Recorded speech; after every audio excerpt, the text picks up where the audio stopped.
वित्त मंत्री निर्मला सीतारमण ने वित्त वर्ष 2026-27 का आम बजट पेश किया है। इस बजट में सरकार ने किसानों, युवाओं, छोटे कारोबारियों, उद्योगों और आम जनता को ध्यान में रखते हुए कई अहम घोषणाएं की हैं। इसका मुख्य लक्ष्य है रोजगार बढ़ाना, आत्मनिर्भर भारत को मजबूत करना और आर्थिक विकास को तेज करना।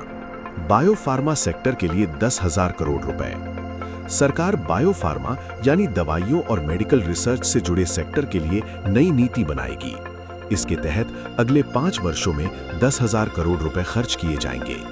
इससे नई दवाओं का विकास होगा और हेल्थ सेक्टर में रोजगार बढ़ेगा। शुगर और कैंसर की दवाएं होंगी सस्ती। बजट में बड़ी बीमारियों जैसे डायबिटीज और कैंसर की दवाओं को सस्ता करने का ऐलान किया गया है। इससे मध्यम वर्ग और गरीब मरीजों को इलाज में बड़ी राहत मिलेगी। सेमीकंडक्टर मिशन की शुरुआत। सरकार भारत में ही सेमीकंडक्टर यानी चिप बनाने के लिए मिशन लॉन्च करेगी। इससे मोबाइल, लैपटॉप और इलेक्ट्रॉनिक सामान बनाने में भारत आत्मनिर्भर बनेगा और आयात पर निर्भरता घटेगी। इलेक्ट्रॉनिक्स मैन्युफैक्चरिंग पर 40,000 करोड़ खर्च।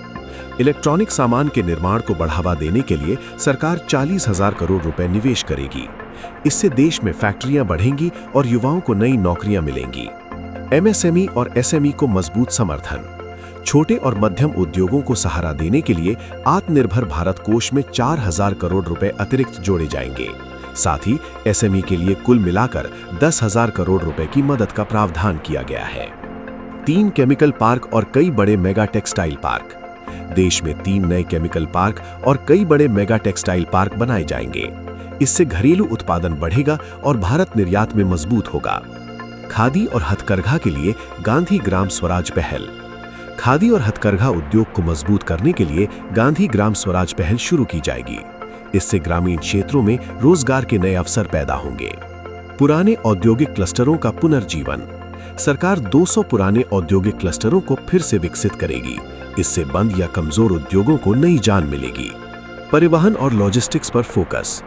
बजट में 7 हाई स्पीड रेल कॉरिडोर, 20 नए जल मार्ग और 4 राज्यों में खनिज कॉरिडोर बनाने की योजना रखी गई है।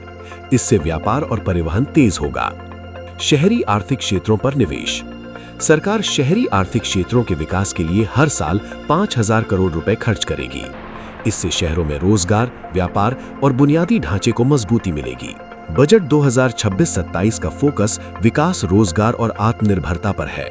सरकार का दावा है कि इस बजट का लाभ किसान, युवा, गरीब, उद्योग और आम आदमी तक सभी तक पहुंचेगा। अब आने वाले समय में ये देखना होगा कि ये घोषणाएं जमीन पर कितनी असरदार साबित होती हैं। Subscribe to One India and never miss an update. Download the One India app